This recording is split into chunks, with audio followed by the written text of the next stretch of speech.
Hi everybody, welcome to today's presentation. We're going to be going to explore the topic of marketing plans, brought to you by Splash Marketing. If you guys haven't done so already, remember to hit that subscribe and like button so that you're not missing out on any future presentations. When it comes to understanding marketing plans, it's important to understand exactly what is a marketing plan defined as. And that's what we're going to be discovering in the later slides. When it comes to defining a marketing plan, this could be seen as a strategic roadmap for businesses to help organize, execute, and track marketing activities over a given period of time. Also, a marketing plan could be defined as a roadmap for a business in order to introduce and deliver new potential products or services to the marketplace. You may be wondering exactly who are marketing plans written for. This could be anybody in the organization. As we can see, this could be the business owners and directors of the organization, marketing managers or marketing directors, anybody who has a important project in direction to marketing in the business. This could be consultants within the organization who are assigned to the marketing project, or it could also be the chief marketing officer or vice president for marketing. These are just some of the roles that organizations have in place when it comes to marketing activities. When it comes to today's presentation, what we're going to be looking at is the key components of what allows an organization to create or form a marketing plan. These key components include the various as shown: the executive summary, the mission statement, marketing goals, standards of performance, corporate competencies, situational analysis, SWOT analysis, target audience description, product, place, price, and promotion, pricing strategy. These are the various elements that we're going to be discussing in today's presentation. When it comes to actually writing the marketing plan, the very first thing that an organization would do is create an executive summary. This provides the organization a high-level overview of the marketing plan.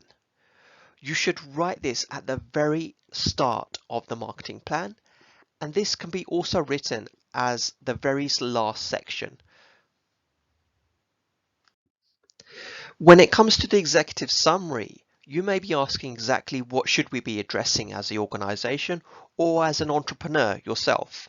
So here are some key questions that you could be asking yourself as you form the marketing plan. The first question could be the types of customers that the organization plans to target, what types of products that they are marketing specifically, what is unique in terms of partnerships that we could use in order to leverage our marketing capabilities in order to succeed. What will make this company stand out against its competitors? What is the problem that the company seeks to solve? And what is the potential solution? Why is it important for the company to focus on this specific marketing activity for now? These are just some of the key questions that you could help yourself in terms of answering when it comes to forming your executive summary at the very beginning of the marketing plan. When it comes to writing the executive summary, this could be written in different formats, whether that's one paragraph long or whether it's 1 or 2 pages. Here's an example of how an organization could create an executive summary over 2 pages. As you can see, mission statement. This allows organizations or entrepreneurs to establish or identify their business against its competitors. And here are some key questions that an organization could ask themselves when it comes to creating that mission statement from the very beginning. What does the company do? How do we do it? Who is it that we are trying to serve? And what makes us different? What value does the organization bring to its potential customers? These are some of the questions that an organization could ask to help develop the mission statement. Starbucks. This organization focuses on serving coffee. We can see on this slide a very clear mission statement, and this is very clear at the very beginning.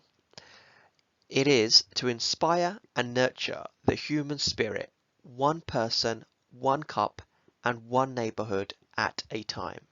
This organization provides a clear overview of what the mission statement really is. Another example of a mission statement could be seen as Dominos, as you may be familiar with their pizzas.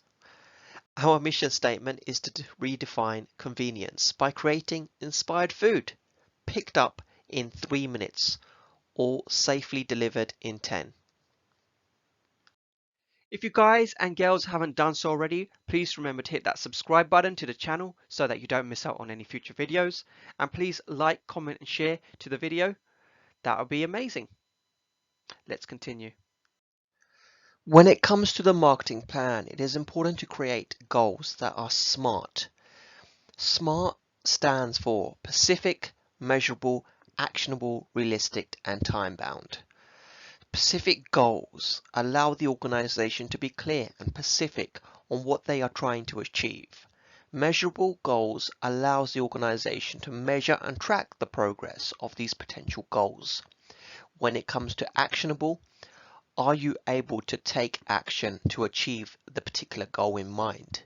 Realistic, avoid overwhelm and unnecessary stress and frustration by making the goal realistic.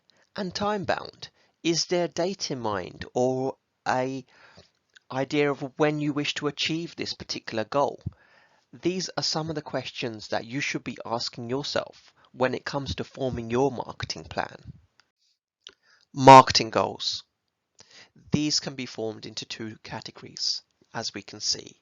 One could be financial and one could be non-financial goals.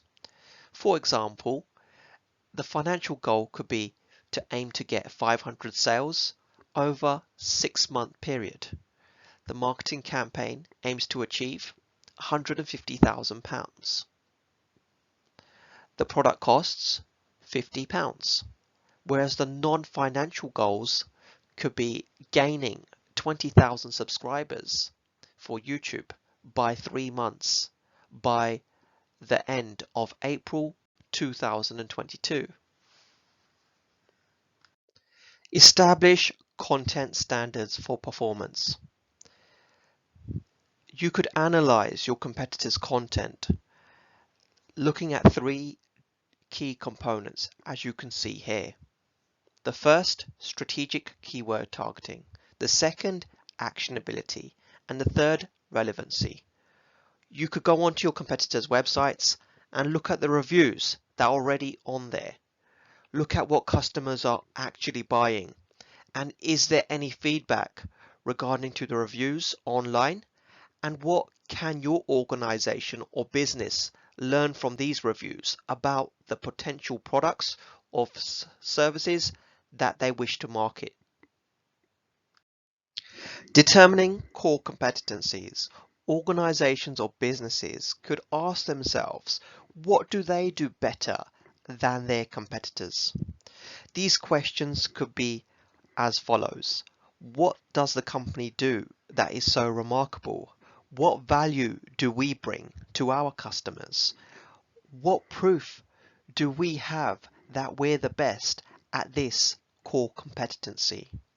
These are just some of the questions you could be asking yourself or your organization when it comes to creating your marketing plan. On this slide, we can see examples of core competencies. Your company's core competencies are what it does better in marketing than anybody else. HRSG provides these examples of marketing competencies. As you can see, some of the core competencies could be branding and positioning, content marketing, event management, marketing metrics, marketing strategy, pricing concepts and methods, media and public relations, integrated marketing communications. This is just a great example of what your organization could be considering or thinking about when it comes to establishing or understanding its core competencies. The situational analysis. Your situational analysis will help you determine your company's marketing situation at a glance. You should include the following elements in this. Statistics about the company's size, location, employees, etc. It could be a tagline. Also the unique selling proposition, the sector that your organization is in, and the brand awareness. These are some of the key components that you should be identifying when it comes to forming your situational analysis. This slide just shows an example of what elements perhaps you could be thinking of when it comes to creating your situational analysis. This is just an example of what situational analysis could look like. Forming your SWOT analysis. This element is very much a powerful tool in terms of guiding the decision-making process. The process of examining what the organization is doing well in and identifying areas to improve against its competitors. The SWOT analysis is broken down into various sections for each letter, as we can see, SWOT. S stands for strengths. In what areas does your product or company excel? W stands for weaknesses. What could your product or company improve on? O stands for opportunities. What external opportunities do you see for marketing your success? T stands for threats. What external threats could be present and seen as difficulties? These are some of the questions that you should be asking yourself when it comes to forming your SWOT analysis. When it comes to forming your SWOT analysis, it's important to perhaps think about some examples and how you could form your own SWOT analysis for your company or organization. The organization you maybe have heard of is Coca-Cola in this example, and here we can see a breakdown of the strengths, weaknesses, opportunities and threats you can take a look over.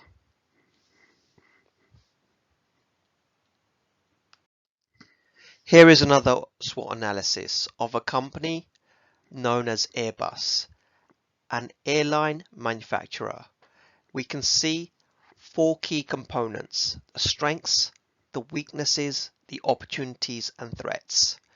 By looking at this, we can get an idea of how your organization could be perhaps forming their SWOT analysis and what potential ideas you could draw towards your marketing objectives by understanding your SWOT analysis. This is just a great demonstration of what the organization's SWOT analysis could look like. Here's a SWOT analysis. This is an example template of what you could be using to help form your SWOT analysis for your business or for a large company. We can see four key components: the strengths, the weaknesses, opportunities and threats. You can see by this template what ideas you could perhaps bring to forming your SWOT analysis for the business or for an entrepreneur who's thinking about setting out a business.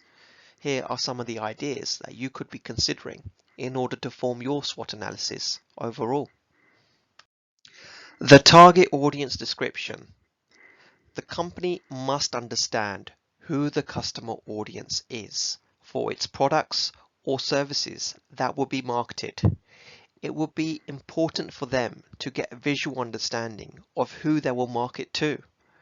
The audience description could be questions that are generated focusing on the ideal customer. The organization should be asking themselves questions such as who are they? What is the customer's personality? How about their family life? Where do they live? What is their job title? And what are their main pain points? These are just some of the questions that you could be asking yourself when it comes to getting an idea of the target audience description for creating your marketing plan. When it comes to creating the audience personal profile, here's a great example of how this could be seen from an organization's standpoint or view. We can see the key components of the actual customer: the profile, the gender, the age, the location, the occupation, the motivations, the goals, the frustrations. This is how you could perhaps form or have an idea of how the target description profile could be looking like. If you guys and girls haven't done so already, please remember to hit that subscribe button to the channel so that you don't miss out on any future videos. And please like, comment and share to the video. That would be amazing. Let's continue. Now it's important for the organization to focus on creating the 4Ps, an actual go-to-market strategy. The 4Ps are broken down, as you can see, into 4 key components: product, place, price, and promotion. Product. What products is the company going to be marketing? What is the target market? And does the audience actually need it? What makes it special and different from its competitors? Why should our audience care? These are just some of the questions that you could be asking yourself when it comes to forming your go-to marketing strategy. Place. When it comes to place, some of the questions you could be asking yourself is you could identify where should you sell your products or services? How will you sell the product? Are you selling the product within a physical store or will it be online? Price. When it comes to price, how much should you sell the product or service for? Is your product a good value for what customers would receive? How does the product price compare to its competitors and others within the marketplace? These are some of the questions as well you could be asking. When it comes to promotion, some of the questions you could be asking yourself as an organization is, who are we going to promote to? Where are we going to promote our product or service? How are you getting your product in front of the customers? Will you use ads? If so, where would you display them? These are some of the questions, again, you could perhaps be asking yourself as an entrepreneur or a company. When it comes to the marketing plan, you also need to decide on a pricing strategy.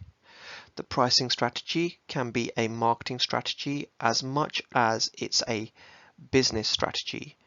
In this step, you'll figure out how your pricing relates to your marketing. Some examples of pricing strategies can include the following: economy pricing, skimming pricing, and competitive pricing. When it comes to economy pricing, this is charging low prices to bring in large volumes of customers. Skimming pricing allows organizations to set the highest possible price when the product is new and reducing it over time. Competitive pricing is pricing similarly to your competitor's price. These are some of the price strategies that you should be considering when it comes to forming your marketing plan, as this should be clearly laid out. When it comes to organizations, they need to have a budget in mind when it comes to marketing activities. You need to estimate your marketing plan budget overall. The reasons for this is a marketing budget summary provides an overview of the entire marketing plan. Having a budget summary is extremely helpful and useful for making faster marketing decisions and provides financial context. Organize your projects into needs and wants. Needs such as projects that your business needs to execute to have a successful marketing strategy. Wants, these projects are nice to have, but do they necessarily tie in to your greater marketing strategy? It's important to write down how much needs will cost. Then you can delegate what you have left in your total budget to your most important wants. This is the last aspect of the marketing plan that you should have an overview of. Here's a bonus slide you can really enjoy. When you create your marketing plan, really think about having a checklist, because this will allow you to break down bigger things into smaller components and tick off things one by one according to time. This is a really great way to think about what has your organization achieved over a period of time, and also you can tick things off as you go along. So perhaps having a marketing checklist will be extremely useful to your business or to a company overall. Thank you everybody for enjoying today's presentation. I hope you guys enjoyed the marketing plan. I hope you really took some useful information of how your organization or you as an entrepreneur could be forming its marketing plan overall. I hope you really enjoyed the content, and if you haven't done so already, remember to subscribe, like and share today's video and presentation among colleagues and friends. And if you have any comments, please do write them in the comment section below. If you have any suggestions of how this channel could improve as well, please do write them in the comments section. And what part of this marketing plan did you really enjoy in terms of content? What part was very useful to you? Please do add it to the comments so that we can really see what you love to appreciate from today's content. The next following slides are just going to be references for today's presentation. And thanks again, and I hope to see you on the next presentation. Thank you and goodbye. Here is a list of references for today's presentation.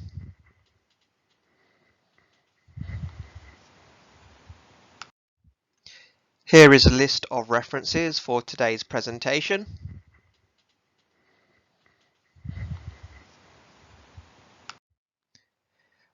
Here is another list of references, the very last slide for this presentation.